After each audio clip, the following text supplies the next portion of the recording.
Hi, everyone. Welcome to The Long Game, a Heated Rivalry podcast. My name is Silvan, and I'm joined with Declan. And today we're going to be breaking down episode 4 of Heated Rivalry called Rose.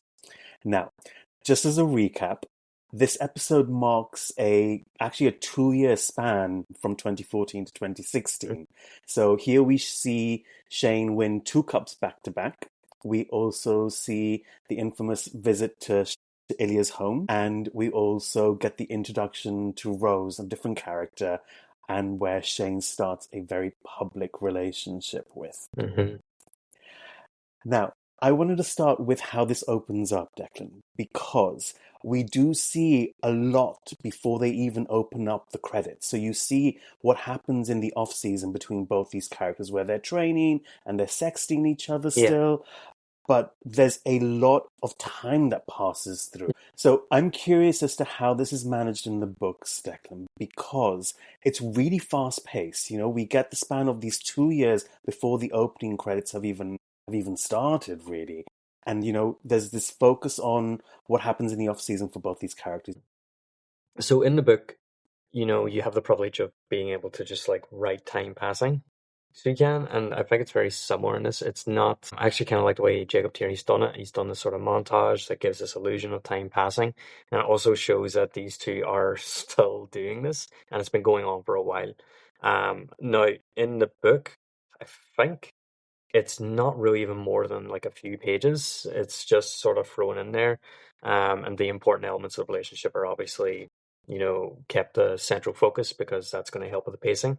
I think Jacob Tierney's done sort of the same thing where he's kept it very condensed and sort of kept that time period condensed in like a short amount of scenes so that it's not like dragged out and it's not overly boring or overly repetitive.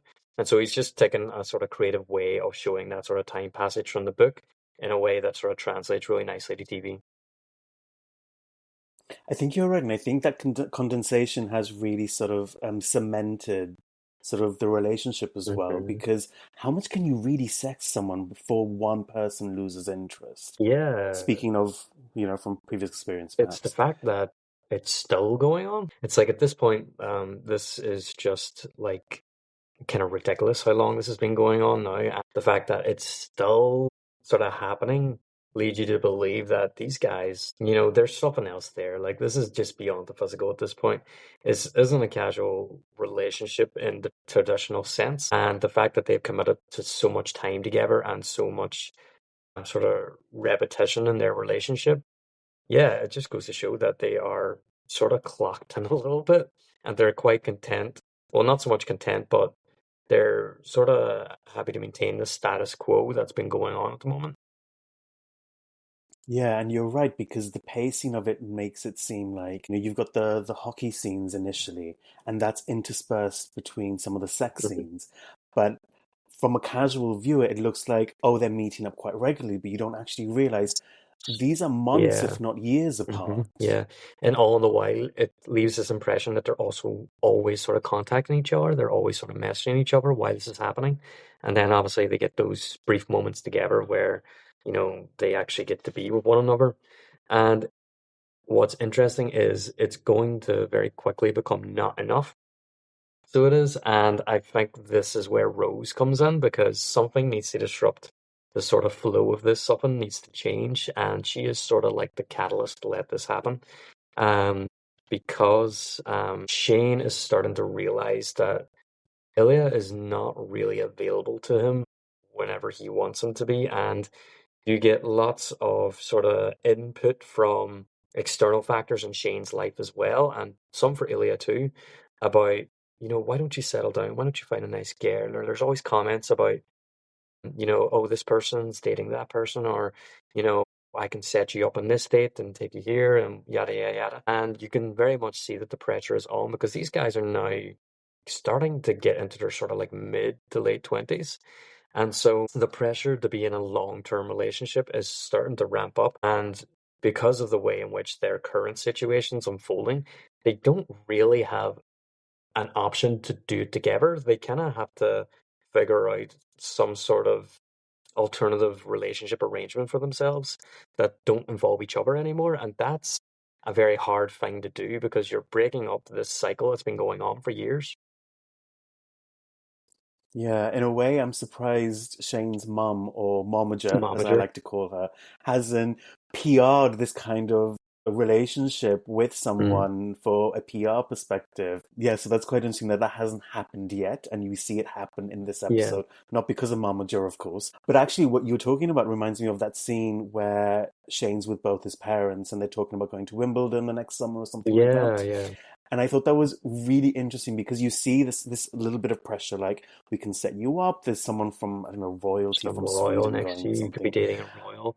And it's so much of this is probably one of the more toxic elements of Shane's relationship with his mother, is that she sort of turns every event in his life into a PR stunt and every aspect of his life into a PR stunt. Like, this is his sort of life, his romantic connection. You would think that she would want him to do it for love, but she's quite fixated on the idea that it's in this very public place and that it is very open, even though Shane has indicated multiple times that he's a very reserved person. I think that's a disconnect between him and his parents. They don't seem to quite understand that Shane feels differently from what they want to push out. Like, do you get the feeling that those like ads he does are like kind of awkward for him?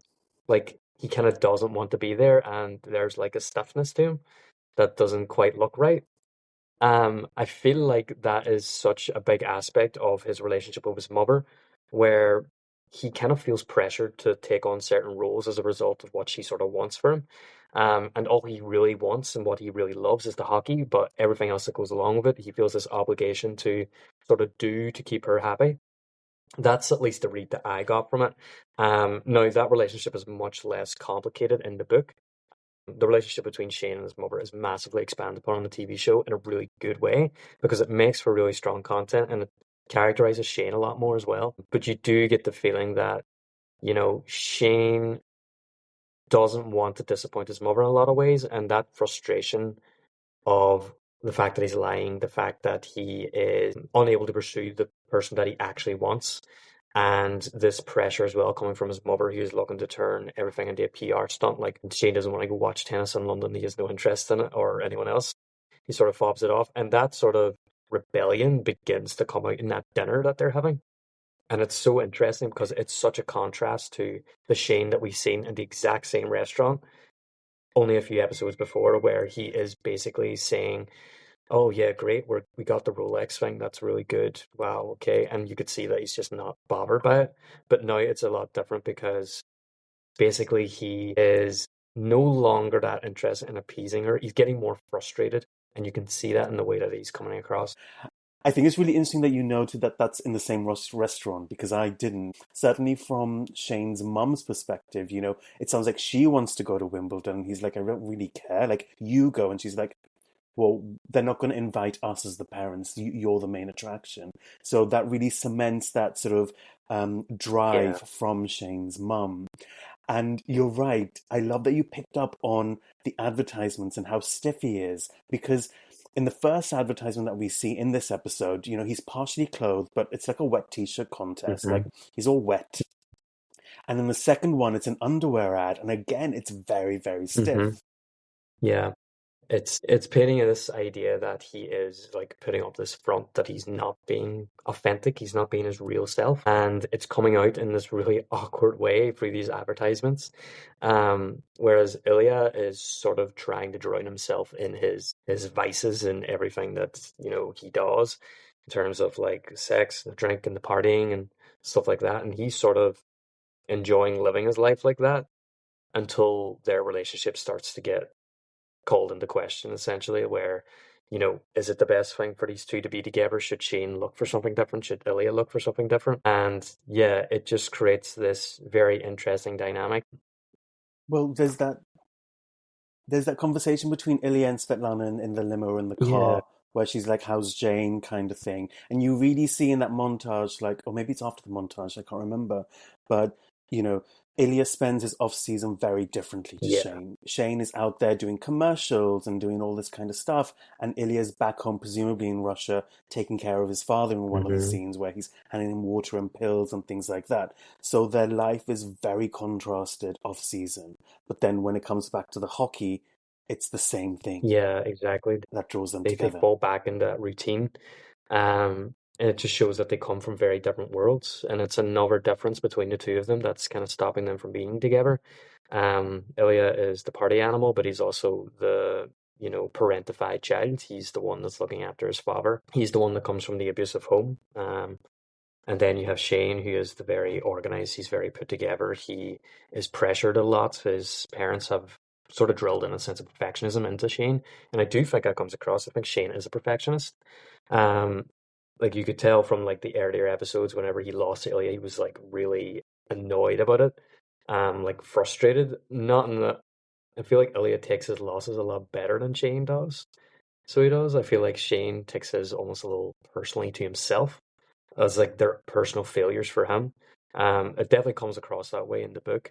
Um, but yeah, they're so different in personality and in life, and it's interesting that the only time they kind of work is whenever they're doing it this way behind closed doors, and whenever they're finding moments to be alone, and only then are they actually sort of together in any real sense. So yeah, it's curious. Yeah, and that's when they're almost their authentic self in a Hmm. way. You talked about sort of behind closed doors, and immediately I think of when Shane goes to visit Ilya at Ilya's home. And there's this really funny but awkward knock on the door where he doesn't knock on the door and he knocks on the window or something like that. And I don't know if he mistakes one for the other, but I thought it was quite funny and quite Yeah, humorous. And then immediately he walks in, and I love Jacob Tierney for doing this, but Shane asks Ilya, "Do you want me to take my shoes off?" Like that's such an Asian drilled in thing that you do. Like you automatically take your shoes yeah. off, or at least you I ask. think in Ireland and in the UK, like it's not as common a thing to take your shoes off at the door. Now that's completely changed because my boyfriend is continental European, and you take your shoes off at the door. You do not walk through the house with them on. So yeah, it's such an interesting little bit of characterization that they put in, and it matches his personality as well. He's very clean, he's very organized, he's very put together. Like he definitely takes his shoes off before he walks in his house. Um, but yeah, that whole part of that episode is also very interesting because it's Ilya letting Shane into his world in a way in which he hasn't before. And this is Ilya sort of extending the sort of, or rather developing the relationship somewhere further than it's been. And for Shane, this is like a shock because, this is not the usual flow of things. Shane is structured. Shane has a rhythm to his life. It's scheduled, and all of a sudden the schedule is interrupted, and all of a sudden this new dynamic is appearing, and he has absolutely no idea what to do with it. And I find that so interesting because in his panic, he really hurts Ilya. So he does. It creates this rift between them that just turns into this massive issue then throughout the rest of the episode. Yeah, and I suppose before we even get to that, because there's so much to dissect with Oh that yeah. alone. But here I see this real role reversal. You know, Shane's out of his comfort zone, like you rightfully mentioned. But even in the first time they have sex at Ilya's house, you know, Ilya's very affectionate. He's very kissy. He's very Yeah. touchy, and you can see Shane is very cold. And normally it's the other way around, at least from previous episodes that we've Yeah. seen. So I thought that was really interesting how there's this complete role reversal happening here. And it makes sense that Shane might be like that because he's not in his environment. Yeah. I think Ilya has established the rules. He is usually the controlling force within their sort of romantic encounters and whenever they're having sex or anything like that. But all of a sudden now he's changed the rules and being affectionate and being loving almost in a way and showing that sort of emotional sort of care as well, all out of the blue after being invited to his house. Like Shane doesn't seem to be someone that deals with change very well, and it seems to really overwhelm him, especially whenever Ilya is acting sort of out of character. When it's actually his true character, he is actually just he gets him the ginger ale, he makes him the tuna melt sandwich, he's caring for him, he's looking after him, and we've seen aspects of that in the earlier episodes which then Ilya went ahead and shut right down in those earlier episodes as well, through like that hotel scene, where he sort of reestablished the sort of control of the relationship and You had that last line, the "we didn't even kiss," but now he's just sort of turned it on its head. Like they're both kind of all over the place at the minute. Ilya doesn't really know what he's doing or why he's doing this. All he knows is that he sort of wants to, and he's trying it out with Shane. And Shane is like, "What the hell is going on? I don't understand. This isn't part of the agreement. This is getting messy. You're freaking me out because you're making me, think that we have a chance at feelings here." And you get that blind panic then. Yeah, and like you said, Ilya is in his environment, and Ilya is by nature a caretaker. So Hmm. as I was watching this the first, the second, and even the third time, you know, the notes on Ilya being a caretaker just kept coming because we see that, with Ilya's father, he's caring Hmm. for his father, and when he's not caring for his father, literally he's also paying for his treatment or paying his brother to look after him. So he's making sure other people are Yeah. good. And when you extend this to what I call the tuna melt scene, which, by the way, I had no idea, as a vegetarian, no idea what a tuna melt was. I had to Google this. Do you know what a tuna It's melt just like tuna is? and cheese. I did not know this. I did not know there was cheese. It's a grilled cheese sandwich I with hate tuna. tuna. No. Someone made me a sandwich like that there, Also, who's divorce kissing? immediately. Well, well, who's also kissing after eating tuna? But Oh no, anyway, I don't. but when we see this scene here with the tuna melt, before we get into that, I would like you, and I apologize for people who are listening to this and not watching this, but can you count on your fingers up to two for me and show the camera? Okay, cool. So you do it like most, I think 99% of the Yeah. population does. You stick your index finger up and then your middle finger. Have you noticed Ilya counts from his little finger backwards? Is that to do with the way that So Russian's it's spoken and one, written? two. Is I it? have I no don't idea. know. I was just a guess. We I, need I we need someone who have no speaks idea yet. Russian on All here to Russian help us speakers out there, out. please verify whether or not that's why he does that. Yeah, I thought this was a really interesting. I don't know if it was a stylistic choice or just a kind of story thing that he does. So I thought it was really interesting, something I picked up on. And then I got validated by someone's TikTok, so that helped. But when we see this, I mean, TikTok validates most of my life now. But when we see this scene, when coming back to the caretaking, he makes sure that Shane he's bought food for Mm. Shane, but he's also bought ginger ale specifically. He's asking Shane if it's cold enough, which means he's thinking, have I put it in the fridge long enough? Yeah. Did I buy it soon enough? He's taking care of Shane in a way that we haven't seen before, and in a way that maybe Shane isn't accustomed And to. it freaks him out. So it does scare Shane that because Shane likes it. He does like being looked after and he likes being cared for, but coming from someone that, is having such, complex feelings about it. I think as well the fact that Ilya's father is relying so much on him at this point in time, and Ilya's beginning to feel quite vulnerable. I think it's not a coincidence that he's now chosen this moment to sort of open up to Shane. He's realized that outside of Svetlana, there isn't really anyone else he can rely on or that he can talk to about this stuff. And so, whenever Ilya does sort of return to the sofa, then he takes that opportunity to, after the conversation with his father, his brother, takes the opportunity then to open up to Shane a little bit about what's been going on in his life, only for Shane to run out on him. And it's Oh my gosh. absolutely awful. It's emotional immaturity at its worst, and it's sort of typical of Shane. Yeah, it's the two of them have created a really toxic dynamic, and it's resulted in this sort of situation now where neither of them really know when is the right time to say things or to not say things, and it's all become so messy as a result of it. And now everyone's hurt, and Shane's hurt, Ilya's hurt, and they've created a real mess out of nowhere. And the solution is apparently to jump ship. Wow. And before we get to jumping ship, aka Rose, I want to break down that conversation that Ilya has with his Hmm. father, because I think there was so much to that. And not just in the content, but in the way it was shot Yeah. as well. Ilya is in a wide pan shot and he's in the right hand corner of this Hmm. shot. And it's a very artistic choice, and I'm pretty sure it was deliberate. But when I looked into it and I kept watching it over and over again, it makes Ilya's character seem really small and that he's not taking up a lot of space around him. Yeah.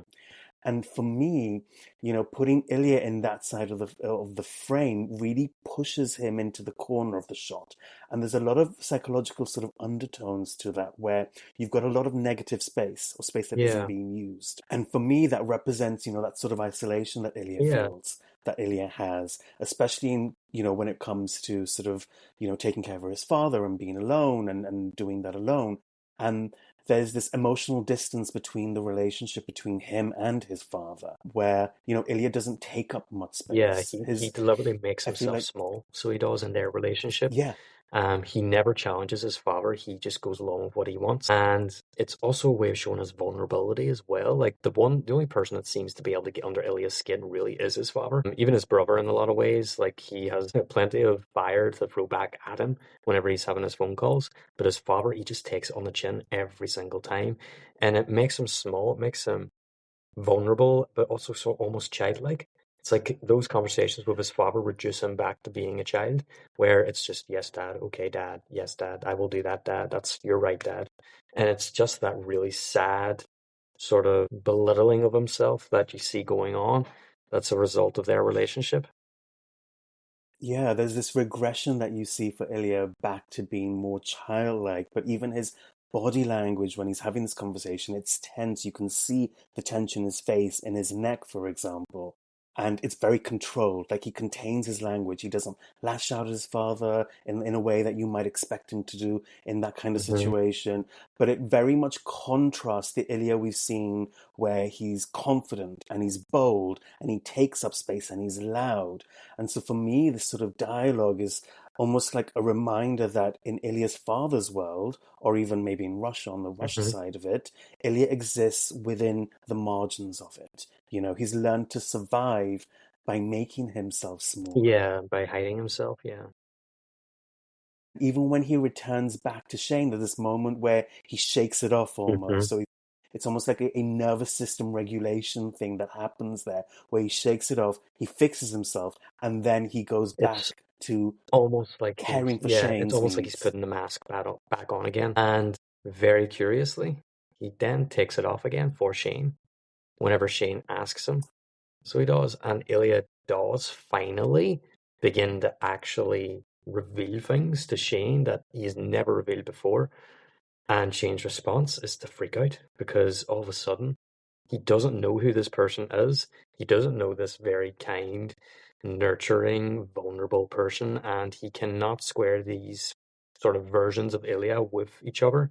The sort of cocky one that wears the mask and always has a quick wit to sort of snap back with, and trying to square it with this other version that he's now seeing of vulnerability and sweetness and um, you know, a little bit of sadness as well. Like that for Shane is disconcerting because he doesn't know how to deal with it. He's not had a relationship like this before, and their previous dynamic has not sort of given space for this kind of thing to occur.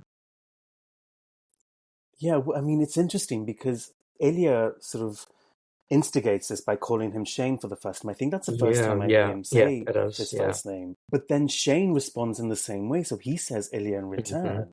And so I can see how this whole episode is sort of built up to this, or even the episodes preceding this have built up Yeah, to this, where there is this moment of emotional vulnerability. And when that's reciprocated, like you said before, Ilya takes things off the chin. He's okay with things. He can, keep going. Where it's Shane that sort of freaks out, pulls back almost immediately. I mean, the guy is still straddling him, let's be yeah. honest, and he's literally like, can't do this. But I wanted to ask you, how many times in real life, because that is quite accurate, has someone had like a freak out like that or felt there's a moment of, I can't do this, I don't want to do this anymore, and literally pulls the rug under another person? Because I know I've probably been in both those scenarios. Yeah, I've definitely been in a scenario where I pulled the rug 100%. I think a lot of it comes down to like a defense mechanism. So it's like you're trying to protect yourself from something. And I think in Shane and Ilya's situation, it's Shane trying to protect himself from the pain of the inevitable end of this relationship, even if it does become something more. Like at this point, they're already in love 100%. They're in love with the versions of themselves that they see.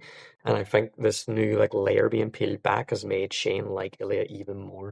And now he's freaking out because he's going to get his heart smashed to pieces when this thing blows up. And it has to blow up because in Shane's world, they cannot be. There's no, they have not even, he's not even entertained the idea. He's not even thought about it at this point. You know, what would their relationship look like? How would they make it work? In his head, it's, well, it wouldn't. It's just not going to work. We can't be together. And now Ilya is trying to develop this relationship to a position where both of them could be hurt really, really badly. And Shane is immediately going into his sort of like avoidant state where he's like, no, I'm not dealing with this. Goodbye. I'd rather not have to deal with the emotions. I'm backing away and sorry, that's it. I need to protect myself. And, you know, realistically, in a real life situation where they couldn't work out and where things just would never get better and they risk losing so much, what Shane does is really cruel in the way he does it. And I don't appreciate the way he does it. I don't think it's fair on Ilya, and I think it's really poorly timed. But him withdrawing at that moment, whenever the emotion is getting very serious and very deep, is correct. It is the right decision to actually make in like a logical sense. But, you know, love's not logical. See, I'm going to play devil's advocate Mm-hmm. here, and I think that's actually a really typical Shane response. Because if we look at the moments just preceding that, they're on the couch. Ilya is sort of like playing with Shane's hair, they're sort of watching TV, and I'm like, oh, this is a really nice, tender Mm-hmm. moment. Shane can't handle that. Shane starts to touch Ilya's thigh and makes it sexual. Mm-hmm. I'm like, he can't tolerate the emotion there. Yeah, So yeah. I think, there is an ownership of Shane, like not being able to tolerate it, but that's also really realistic for guys in that age bracket, perhaps, or guys with that experience or lack of experience Mm-hmm. in terms of emotional sort of Yeah. intelligence, for example, where, if you can't deal with the emotional side, you make it sexual because that's something that you can control. That's something that you know how Mm-hmm. to deal Yeah. with, that makes sense, and that feels safer in a way. I mean, I can't tell you the number of times, and I'm not going to include myself, of friends who have hooked up with guys and then said, I didn't even know his name.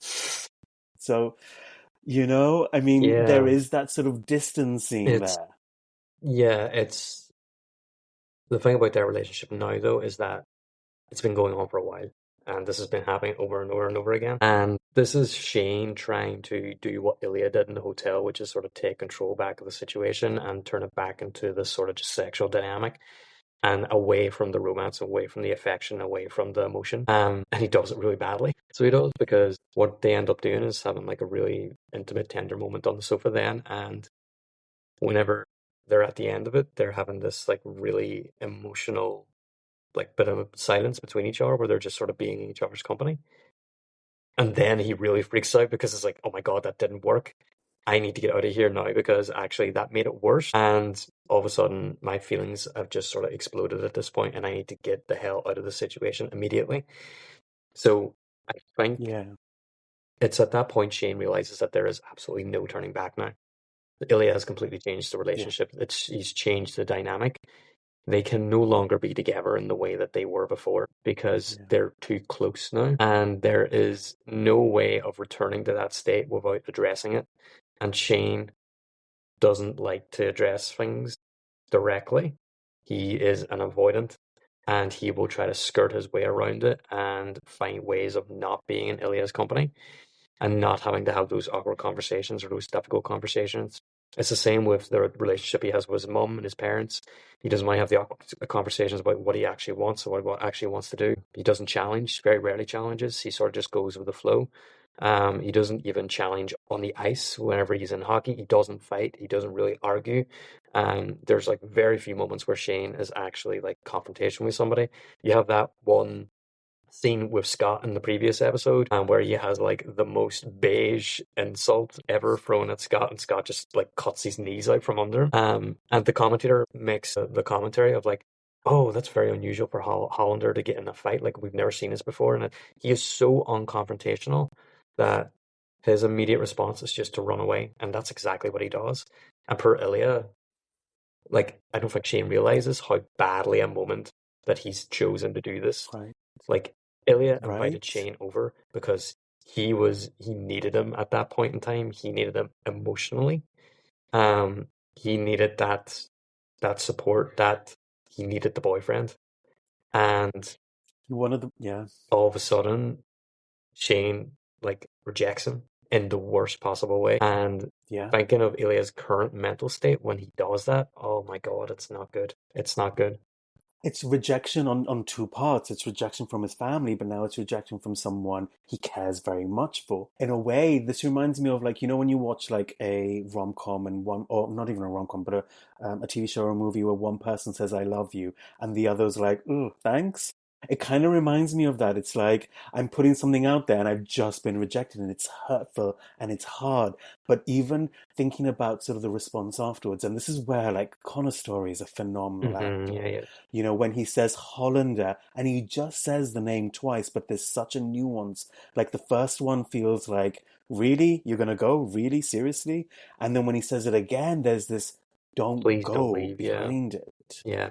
And it's so Yeah. heartbreaking. And you get so mad at Shane for what he does and how he does it. Even though But he's what, rationalized it in his head as to this is the right decision, but he's not making the decision out of practicality, he's doing it out of fear. So he is, and yeah. that fear is driving him to make all the wrong choices. And then enter left field Rose, which Speaking of wrong so choices, no, I'm kidding. perfectly timed. Honestly, imperfectly timed, you could almost say, like for Shane, because he has come to the conclusion now that if he can't have Ilya, he doesn't want anyone else. So he is just going to try to be straight. He's just, if I can't have a man in any way or form and it can't be Ilya, then I'm not going to try and date men. I'm just going to try and date women instead, which, well, Yeah. yeah, definitely is going to work for him. What was your? I really like the character of Rose, and I like the way she's introduced. I think she's introduced in a really smart way because of what she talks about. Hmm. So when we see Rose in the booth at the restaurant, which Shane doesn't even go out, the fact that he goes out and he starts drinking is a whole nother Yeah. level. But you know, when we see Rose Landry, you know, they say like she's filming something like X Squad, and I thought that's a little too X-Men Suicide Yeah. Squad-y. Yeah. Like, okay, you could have picked a better name. Like, that's my only thing with the writing was like, really, that's the name. But anyway, you know, when we see that, oh, I do like the Bill Paxton reference because in reality, he would have died a year after that scene would have happened. So the fact that she's filmed a movie with Bill Paxton sort of took me back to like Titanic and Yeah. Twisters, or Twister rather. But you know, Rose immediately engages him in deep conversation in those scenes. There's no small talk. So for me, Shane doesn't have to sort of work hard at Hmm. sort of masking in a way. Yeah. But even when Rose talks, she, you know, the commentary that she makes is on women in the film industry or in her industry not being able to eat certain food because she won't be able to fit in her Yeah. costume the next Yeah. day. And I thought, there's a whole layer that Jacob Cherney is bringing in here, and it's such a feminist type of writing from a female Yeah. gaze, I thought, because, you know, and then she comments on sort of the lack of diversity for female roles and that she's been kidnapped in 4 movies already, kind of thing. And I really like the way she's introduced here. Yeah. I don't know what it's like in the book, though. Um, in the book, she's also quite like a bright personality. Shane talks about her a lot in the way that he just really, really likes her. Like he just likes the kind of person that she is. And it's portrayed very well in the show as well because she is immensely likable. That which is something they absolutely needed to get correct because keep in mind this woman is going to be the obstacle between our two main love interests and you don't want to turn her into a villain. You don't want to turn her into some demon that's keeping them apart. And so I think the way that they approached her character was done very well with a lot of care. She is smart. She's really insightful. She's kind. She's patient. She's funny. She is genuinely everything you'd want in a girlfriend. So you can sort of see why Shane chooses to gravitate towards her and was thinking, maybe I can just try with Rose because I actually like her, and maybe I can turn that into something else. You can sort of see Shane's internal logic sort of running through his head as he's sort of meeting her and making this new friend, which he then allows to turn into something different. Um, but yeah, I think the way that they did her character was done very well, and I think it was quite true to the books. Again, a little bit more expanded upon We get a lot more of the conversation between the two rather than just saying that they had conversation. That was really good. And it was portrayed really well. And I liked that their first meeting was extended out a bit more than from the books. You really get a better sense of Rose's personality and the kind of person that she is. Yeah, I think she was done really well. And I'm glad that Jacob Tierney had the foresight not to try to like demonize her or turn her into this basically whooping post for their bad relationship. Yeah, definitely a smart move of Rose, I think. Yeah. I think where I differ in my appreciation for Rose is her choice in friends in Miles. I get the ick. I get the ick with Miles in the nightclub. Let's go to the nightclub. I love this opening scene where you have Ilya sort of walking into the nightclub and you have the tattoo song, All the Things She Said, playing. I immediately screamed. I'm not going to lie about That this. was just absolute peak song choice. Like, it just says everything. A song that's all about struggles between two lesbians in the closet, like in love with each other and not being able to be together. What? And the way they shoot this scene and they pair it with them, and I'm going to get into this, but even, and I, as a avid fan who's consuming a lot of Heated Rivalry sort of interviews and fan edits and everything, I immediately go back to the premiere of the show where, there's three of them, there's a few more of them on the panel. Mhm. And they ask Connor Story, I don't know if you've seen this, they ask Connor Story, like, oh, what would Ilya's theme song be or something? And Ilya's like, Connor Story's like, you know what? I really like him to sing the tattoo song, All the Things She Said, and he sings like 4 bars. And you don't think anything of it. And I'm like, was that a cue? Yeah, I didn't Was know that that. just Yeah. by chance? I'll send it to you later. And I immediately go back to that point and I'm like, oh my effing God, they used the Clever, song. clever sort of spoiler put in there, so he did. Or genuinely didn't know it was going to be That's used. There's true, lots of yeah, fan theories because out there. I don't know who's right. a lot of that music comes sort of post production, so it would come during the editing. But I don't know. Sometimes they'll write into scripts what music will be playing, so that the actors get an idea of sort of the mood and the feeling and stuff behind it. So I don't know. I wouldn't put it past them to try and drop the little hint in there just to see. But yeah, I would say they spent Let me all live in their my sort of fantasy. licensing money on that song alone. So they did because it was such an And excellent choice and it was perfect for the mood. And it just fully right. captured the moment that was happening. You have two queer people that just cannot be together, longing and yearning for each other in the middle of a dance floor. And then to use the Harrison cover, which to me almost represented Shane's inner monologue, was, I thought, genius. Yeah, yeah. Because it's a male It's the singer male singing the the same male song. equivalent of it happening. Yeah, yeah. It's it was very, very clever. So it was. I can see why everyone loved it. It was such an amazing moment and really memorable as well. And yeah, that whole nightclub scene is just there's so much in it. And then Yeah. the sort of it takes it back to the beginning of the episode where you had the contrast of their lives going back and forth, back and forth, back and forth. And then you have it again at the end where you're seeing how their lives are contrasting now that they're sort of not together anymore, where the sex scenes are no longer happening with, they're no longer happening with each other. They're happening with different people. Ilya's having it with himself because obviously he couldn't bring himself to. I know. Did you notice that as well? At the end of the night, Shane is with Rose. At the end of the night, Ilya is by himself. He doesn't take that girl home, probably because has no interest in her, and the only person that he did have an interest in has gone home with somebody else. He's probably quite heartbroken at that point in time. And it's so hard to watch as someone that's trying to root for these characters to be together, and a really bitter pill to swallow that they've allowed themselves to get to this point now in the relationship where they are literally doing anything but doing what they want, which is to be together. I think, yeah, Shane in I particular like is that. he looks so emotional in this scene. I think the way Hudson Williams plays it, like Shane is by nature because there is like there's definitely a sense that Shane is on sort of like the autism spectrum. He's somewhere on here, and that he doesn't always sort of outwardly express his emotions in the same way that other people do. which when you actually see how Hudson Williams is in real life, he's very animated, and how he manages to draw that back and completely express all his emotion through his like facial features, through his eyes, and through just his little sort of things that he does with his face, how he's able to portray that emotion. You can see that Shane is devastated watching Ilya on that dance floor. So he is. You can see it in his eyes. You can see it in the performance. And it's so sad. And yeah, the way the whole thing plays out is just the perfect wrap up to this sort of break in their relationship, which has happened.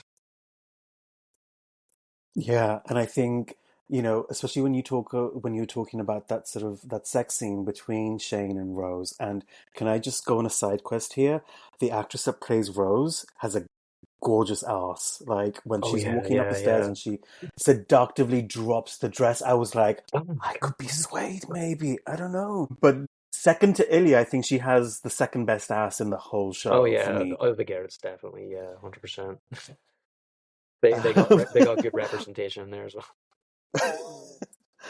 But I think, and my question is because this is what I was thinking about when they were having that sex scene where they have, the shot of Ilya and then Connor and their faces sort of go back and forth. Do you think Shane is Yes, thinking of Ilya when he's having I knew what you were sex going to with say before you Rose? said it. Yes, I think the idea of cutting it in between is to show that they're actually thinking about each other while this is happening. So Shane is thinking about Ilya in the shower, and Ilya is thinking about Shane. So 100% you're right. It was definitely cut to portray that, which is just it's not good, is it? It's not, but actually, it adds this whole other layer to it because, I mean, I've never done that in real life, I'm going to be honest, but I can see why somebody might, like, I get the appeal of it. Trying to get And for yourself someone like through it. Shane, Yeah. You see, yeah, either, okay, get hard or get there or get to that point where you get could. yourself to the point where you're actually working and you're actually able to participate. It's This is where I lose it with Shane a little bit. He is making incredibly selfish decisions, and he's doing it out of a place of fear. And fear dominates so much of Shane's life, like his fear of disappointing his parents, his fear of losing hockey, his fear of getting hurt in his relationship with Ilya. But his fear leads him to make worse decisions. So it does. He thinks he's protecting himself, but he's sacrificing everyone around him to try and do it. And he's not thinking about Rose's feelings in this.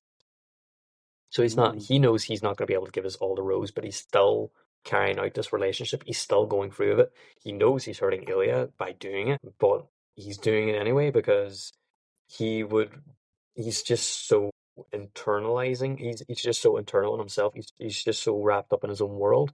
And this fear of what's going to happen if he sort of lets his relationship and his feelings with Ilya develop. And you do get the feeling that Ilya is sort of the more emotionally intelligent out of the two. And I think you can see it here as well. Now, Ilya is trying to be petty with Shane when he goes and tries to find a girl in the club. He's trying to make him jealous, completely backfires, and he ends up being the one that goes home alone.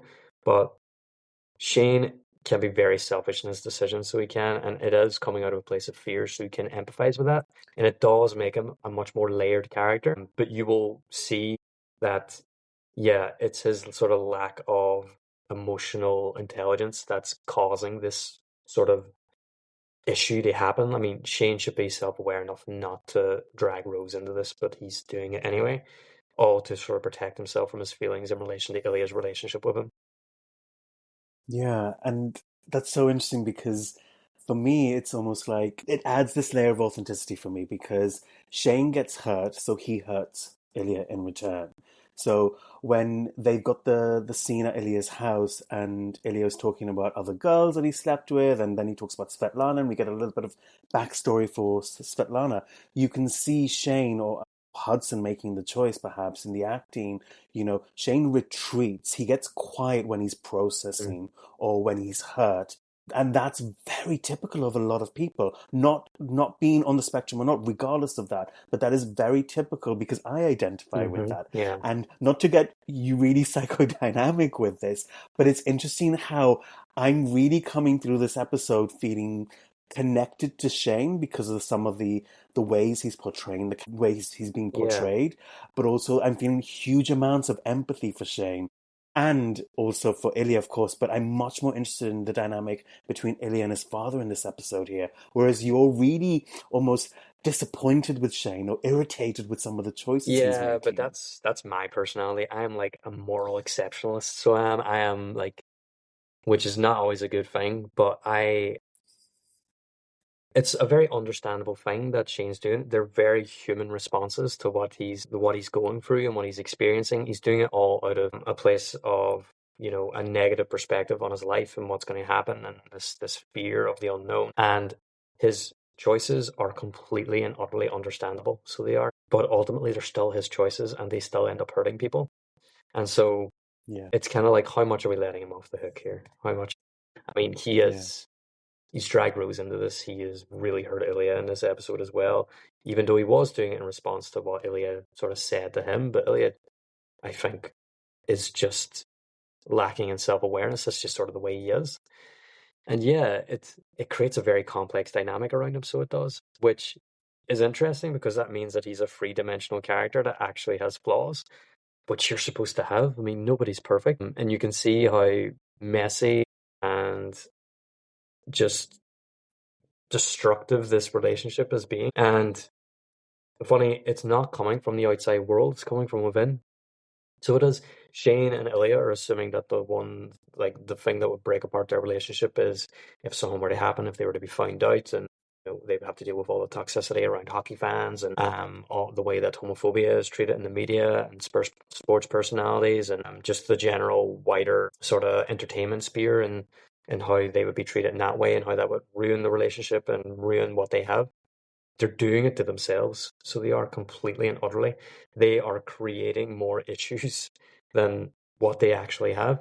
And I think that is kind of what this episode is trying to establish, is that a lot of the destruction of the relationship is self-destructive. It's coming from within. It's the fear of things that haven't even happened yet, which are ruining this dynamic, which, they are already in love with each other, like big time, and they enjoy each other's company. They enjoy the time they spend together. They are constantly sort of in contact, even when they're not seeing each other physically. And it's that fear that it will be taken from them or ruined for them in some way that's actually causing them to ruin it themselves. And so, in that sense, it perfectly makes sense why Shane is making these decisions and why he's having such poor outcomes, because this is what's meant to happen. You're blowing it up yourself. Like, you did this. yeah. And I like that there's this introspection, and how you talked about sort of it's coming from within. Yes, it's definitely being destructed from the inside out in Hmm. a way. And this is what I love about being able to talk to someone else in the fandom about it, because this kind of conversation gets me excited. Knowing that you're irritated with Shane, and I'm like, oh, I'm not so irritated with him this week. Like, that's interesting to me. Like, what's going on behind that? And I think that's what this sort of whole phenomenon has created, and especially through like social media, where you've got actual conversations about some of this stuff going on. Hmm. That's what interests me. It's what happens to real life people when they talk about this show, and what does that bring up for them? Yeah, yeah. For me, it's a lot to do with the sort of selfishness of Shane's decisions. That's what annoys me about the way that he's acted in this. He's been so reckless with everybody else's feelings just to sort of protect himself. And you can completely understand why, but just because you understand something doesn't justify it. So that is sort of that's where I come from in life. Like, if I'm wronged, I can have enough empathy for someone to understand why they did something, but I'm not letting you off the hook just because I know why you did something. An explanation is not justification. So, unfortunately, Shane, you're just on my shit list for this episode anyway. You have two more to pull it back. Don't worry about it. I have faith in you. I think you're genuinely a good guy, but you're going to need to make up for some of this mess that you've made. Yeah, I'm looking forward to seeing what happens next, and how, because there has to be some sort of coming together or resolution, and I'm interested in how that might play Hmm. out. Yeah. So yeah, we've got 2 episodes to, these characters have 2 episodes to sort their shit out. 100%, yeah. And based on where they are in the book at the minute, like I know what happens in terms of how this all like more or less gets resolved, but it's actually quite a dense part of the book, so seeing how it gets paced out and stuff like that there will be interesting. Right, so we're gonna wrap it up there. Thank you so much for listening. And we're flying through these episodes, but we're really enjoying having our sort of deep dives and getting to talk about it more. So if any of you guys have any thoughts on this stuff, by the way, make sure you leave comments, ask questions, sort of get more of our perspectives. If there's someone that we mentioned that you sort of want to hear more about, then let us know. Keep an eye out for the next episode. We'll be looking forward to it. Yeah, thanks everyone. And if anyone who is Russian out there, please tell us if you wear shoes Yeah, indoors like, as is well. there a reason why he kind of backwards on his fingers, or is just like a little Ilyaism? Thanks everyone.